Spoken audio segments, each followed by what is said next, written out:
आज की जो वाणी है वो बाबा ने इस पे चलाई है मेन तो, कि विस्तार को ना देख, बिंदु को देखो। कई बार क्या होता है कि हम ज्ञान में इतना ज़्यादा खो जाते हैं और उसकी गहराई में जाते जाते हैं, मगर जब वापस आना होता है तो प्रॉब्लम होती है, तो कहीं ना कहीं प्रश्नों में अटक जाते हैं। और इसी का मिसाल जो है वो अभिमन्यु की तरह दिखाया हुआ है कि अभिमन्यु घुसना तो जानता था मगर बाहर निकलना नहीं जानता था। तो इसीलिए उसमें ये भी बहुत ज़्यादा ज़रूरी है। जैसे कछुआ जब अपना काम उसने करना होता है तो वो अपने हाथ पैर बाहर निकालता है, वरना वो सारे के सारे अपनी शेल में समेट लेता है। उसी तरीके से हम भी जो है, जब हम आत्मा चाहे विस्तार में चली जाए, जब आत्मा चाहे बिंदु रूप में बन जाए। क्योंकि जो अंत का जो बाबा पेपर बताते हैं हमेशा, उसमें तो हमें बिल्कुल हर चीज को सार में ही समेटना होगा। उसमें तो बाबा ने बोला हुआ है कि उस वक्त तो आपको सेवा का भी संकल्प नहीं आना चाहिए। जब ये ऐसा समय आएगा तो, और वो सबके सामने, हम सबके सामने आएगा, कोई भी उससे नहीं अछूता रहेगा। तो बाबा ने कहा उस वक्त तो आपको सबको बिल्कुल हर चीज को सार में समेटा हुआ होगा। जैसे कहीं पे जाने के लिए हम तैयार होते हैं तो अपना बोरिया बिस्तरा पूरा हम लगा के रखते हैं, और जैसे ही ट्रेन आती है कुछ आती है तो हम आके चढ़ जाते हैं। अगर उस वक्त ही कोई तैयारी करने लग जाए, सामान बांधने की कोशिश करने लग जाए, तो फिर वो कैसे चढ़ पाएगा। तो इसीलिए इसी तरीके से अगर हमारा भी जो मन का अगर हमने सामान, जो विचार हमारे इधर उधर हैं वो अगर फैले हुए होंगे और उसी वक्त ही वापस चलने का समय आ गया, तो वो हो नहीं पाएगा फिर वो। तो इसीलिए बाबा बता रहे हैं कि वो कैसे कर सकते हैं। तो इसका आधार है, सदा एक लक्ष्य हो कि हमें दाता का बच्चा बन सर्व आत्माओं को देना है, ना कि लेना है। तो बाबा कह रहे हैं ये, हम क्योंकि जब शिव बाबा ने हमारे ऊपर हाथ रखा है तो ऑफ कोर्स बाकी दुनिया तो वैसे ही पेशेंट है, मरीज है, कोई ना कोई आप देखेंगे हर एक चीज़ की दिक्कत लगी हुई है। हमारी ये किस्मत अच्छी है कि आप क्या बोलें, उस हमारा भाग्य इतना अच्छा है कि शिव बाबा ने हमें हाथ पकड़ा, उसका हमें सहारा मिला, एक मन में एक ढाढ़स आता है जब कोई प्रॉब्लम आती है। तो इसलिए बाबा कहते हैं आप हमेशा ये सोचो कि आपने दूसरी आत्माओं को देना है, लेना किसी से नहीं है।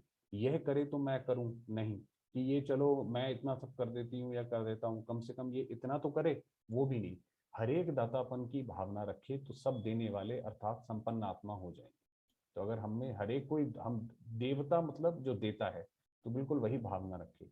संपन्न नहीं होंगे तो दे भी नहीं सकेंगे। संपन्न माना अगर अपने अंदर ही वो चीज पूरी नहीं होगी तो हम कैसे दूसरे को देंगे। हमारा खुद मन अशांत है और हम दूसरे को बोलें कि नहीं नहीं शांत हो जाओ कोई बात नहीं, तो वो होगा नहीं।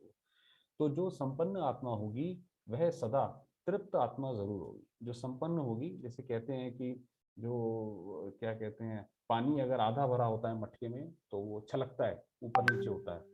मगर अगर वो पूरा है, अगर उसके अंदर कोई भी हर चीज फुल है, तो फिर वो छलकता नहीं है।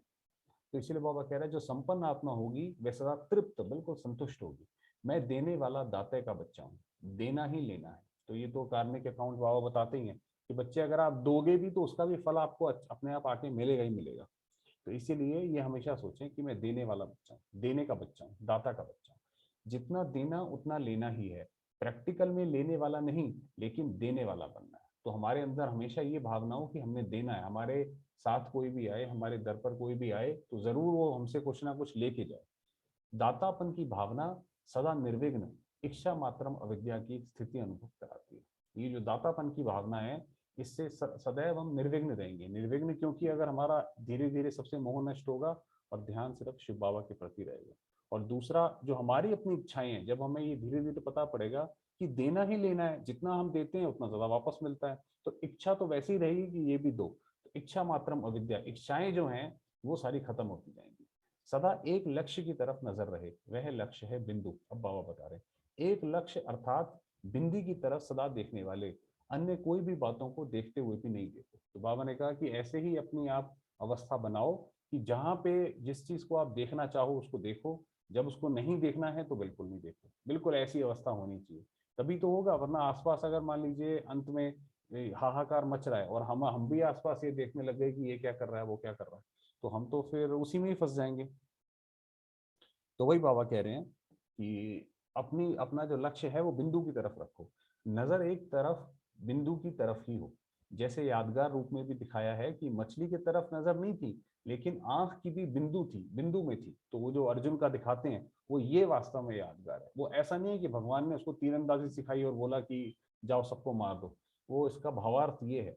तो मछली है विस्तार और सार है बिंदु। तो ये जो पूरा जो बाकी सारी चीजें हैं जो उसमें दिखाया भावार्थ, उसका जो है सार है बिंदु। तो विस्तार को नहीं देखा लेकिन सार अर्थात एक बिंदु को देखा। इसी प्रकार अगर कोई भी बातों के विस्तार को देखते तो विघ्नों में आते हो और सार अर्थात एक बिंदु रूप स्थिति बन जाती है, तो फुल स्टॉप अर्थात बिंदु लग जाती है। बाबा कह रहे हैं जैसे ही हम विस्तार को देखते हैं, अरे भाई ये ऐसे कर रहा है, वो वैसे कर रहा है, फला आत्मा वैसी है, फला देखो इस दुनिया में ये हो रहा है, भी कोविड का नया वेरिएंट आ गया, जो भी है। तो अगर विस्तार को देखेंगे तो फिर हलचल में आते हैं कि ये कैसे होगा, समझ नहीं आता ये काम कैसे होगा, क्या नहीं होगा। मगर अगर बिंदु बन गए, ये ड्रामा कल्याणकारी है, शिव बाबा स्वयं मेरे साथ है, मैं तो पांडव आत्मा हूँ, तो फिर जैसे उसमें फुल स्टॉप लग गया, आगे कोई संकल्प नहीं। कर्म में भी फुल स्टॉप बिंदु, स्मृति में भी बिंदु अर्थात बीज रूप स्टेज हो जाती है। कि स्मृति में भी अपने आप को बिल्कुल हम परम धाम की अवस्था में एकदम टिका दें कि मैं इस कल्प वृक्ष के जड़ में बैठी हुई आत्मा। तो यह विशेष अभ्यास करना है कि हर चीज को सार के रूप में समझ लेना। कि कोई आपके सामने बात करने आए, वो 10 बातें बोले, उससे पहले ही आप उसकी एक बात ही समझ के वो समझ जाओ। तो वो होता है सार को पकड़ना। विस्तार को देखते भी ना देखें, सुनते हुए भी ना सुने, ये प्रैक्टिकल अभी से चाहिए। तब अंत के समय चारों ओर की हलचल की आवाज जो बड़ी दुखदाई होगी, दृश्य भी अति भयानक होंगे। अभी की बातें उसके भेंट में तो कुछ नहीं है। तो बाबा ने कहा जब अंत के समय, क्योंकि जैसे जैसे पापाचार बढ़ेगा, दुनिया में और ज्यादा भ्रष्टाचार बढ़ेगा, तो क्या होगा। मनुष्य जैसे आज ही आप देखिए, उसको कोई ह्यूमन लाइफ की कोई परवाह ही नहीं करता है। कोई मनुष्य इतना ज्यादा विकारी हो गया है कि अगर मान लीजिए हॉस्पिटल में कोई जाता है, तो वो ये नहीं सोचता कि मैं इसकी बीमारी ठीक करूं, वो ये सोचता है इससे मैं पैसे कैसे ऐंठ सकता हूँ। तो जब ऐसे आगे बढ़ेगा, तो ऑफ कोर्स दुनिया जो है और दुखदाई होगी, दृश्य भी अति भयानक होंगे। तो बाबा कह रहा है अभी तो ये कुछ भी नहीं है जो अभी आ रहे हैं। अगर अभी से ही देखते हुए ना देखना, सुनते हुए ना सुनना, ये अभ्यास नहीं होगा, तो अंत में इस विकराल दृश्य को देखते एक घड़ी के पेपर में सदा के लिए फेल मार्क्स मिल जाएगी। तो बाबा ने कहा ये अभ्यास आप, जैसे हर चीज का अभ्यास करा जाता है, तो बाबा ने कहा ये अभ्यास आप आज से करो, अभी से करो। कि कोई चीज देख रहे हैं, देखते हुए भी ना देखना, सुनते हुए भी ना सुनना। क्योंकि बाबा ने बताया अंत में अगर हमने ये भी सोचा कि अरे ये क्या हुआ, वो क्या हुआ, तो भी वो फेल हो जाएंगे। इसलिए यह भी विशेष अभ्यास चाहिए। ऐसी स्टेज हो जिसमें साकार शरीर भी आकारी रूप में अनुभव हो। माना ये जो शरीर है, ये बाबा, अब ये बहुत बड़ी स्टेज बताई बाबा ने, कि ऐसा अंदर से अनुभव आए कि ये जो साकारी जो स्टेज है, जो ये माना ये जो स्थूल शरीर है, ये हमें लाइट का शरीर अनुभव हो, इतनी ज्यादा हमारी उपराम अवस्था हो। जैसे आकार रूप में देखा, साकार शरीर भी आकारी फरिश्ता का रूप का अनुभव किया ना। जब ब्रह्मा बाबा थे, जब ब्रह्मा बाबा के लास्ट का समय था, जब बाबा ने अव्यक्त होना था 1969 18 जनवरी को, उससे पहले, तो उससे सब ये लोग ये देखते थे कि जैसे बाबा ऐसा लगता था चलते फिरते फरिश्ते हैं, उनका शरीर लगता ही नहीं था। चलते फिरते कार्य करते आकारी फरिश्ता अनुभव करते थे। तो ऐसा सबको अनुभव होता था कि जैसे फरिश्ता इधर से उधर घूम रहा है। शरीर तो वही था ना, लेकिन स्थूल शरीर का भान निकल जाने के कारण स्थूल शरीर होते भी आकारी रूप अनुभव करते थे। तो क्योंकि जब आत्मा को ये भान ही खत्म हो गया कि ये मेरा शरीर है, तो जैसे उसको हमेशा लाइट का शरीर ही दूसरों को भी वही दिखाई पड़ेगा। तो ऐसा अभ्यास हो आप सबका। कर्मेंद्रियों द्वारा कर्म होता रहे, लेकिन मनसा शक्ति द्वारा वायुमंडल शक्तिशाली स्नेह संपन्न सर्व के सहयोग के वाइब्रेशन का फैला हुआ है। तो काम हमारा चलता रहे, मगर मन हमारा इतना पावरफुल हो कि जैसे बाबा ने बताया स्नेह संपन्न का वाइब्रेशन फैलता रहे। जिस भी स्थान पर जाएं तो ये फरिश्ता रूप दिखाई दे। कर्म कर रहे हैं, लेकिन एक ही समय पर कर्म और मनसा दोनों सेवा का बैलेंस हो। कि हमारा मन भी इतना शांत हो, चाहे काम कोई भी करे। अभी बाबा ने आगे बताया है कि काम कोई भी करे, मगर हमारा मन की स्थिति ऐसी हो कि उससे वायुमंडल फैले और अनुभव हो। जैसे शुरू शुरू में अभ्यास कराया था, कर्म भल बहुत साधारण हो, लेकिन स्थिति ऐसी महान हो जो साधारण काम होते हुए भी साक्षात्कार मूर्त दिखाई दे। तो बाबा ये शुरुआत में कराते थे कि कर्म जैसा भी करो उससे कोई फर्क नहीं है, मगर जो स्थिति ऐसी हो, कोई भी स्थूल कार्य, धोबी घाट या सफाई आदि कर रहे हैं, भंडारे का कार्य कर रहे हैं, लेकिन स्थिति ऐसी महान हो, ऐसा भी समय प्रैक्टिकल में आवेगा जो देखने वाले यही वर्णन करेंगे कि इतनी महान आत्माएं फरिश्ता रूप और कार्य क्या कर रही हैं। जब हमारी स्थिति ऐसे ऐसे आगे धीरे धीरे बढ़ती जाएगी, और जो कि बहुत जल्दी अभी आएगी, तो उसके अंदर बाबा ने कहा वो ऐसे अनुभव करेंगे कि ये देखो इतनी महान आत्माएं और क्या कार्य कर रही हैं। कार्य साधारण और स्थिति अति श्रेष्ठ।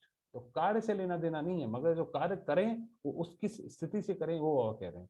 जैसे सतयुगी शहजादियों की आत्माएं जब आती थी, तो पहले क्या करते थे बाबा, ये जो सतयुग के जो राजकुमार वगैरह होते थे उनकी आत्माओं का आह्वान करते थे, उनको बुलाते थे। तो वो क्या बताते थे आकर, तो वह भविष्य के रूप प्रैक्टिकल में देखते हुए आश्चर्यवंत खाती थी कि इतने बड़े महाराजा और कार्य क्या कर रहे हैं। तो उनको बड़ा आश्चर्य लगता था, क्योंकि वो तो हम सब की फ्यूचर वाली स्टेज देखती थी कि सतयुग में ये आत्मा क्या जाके बनेगी, क्योंकि वो फ्यूचर से आई थी।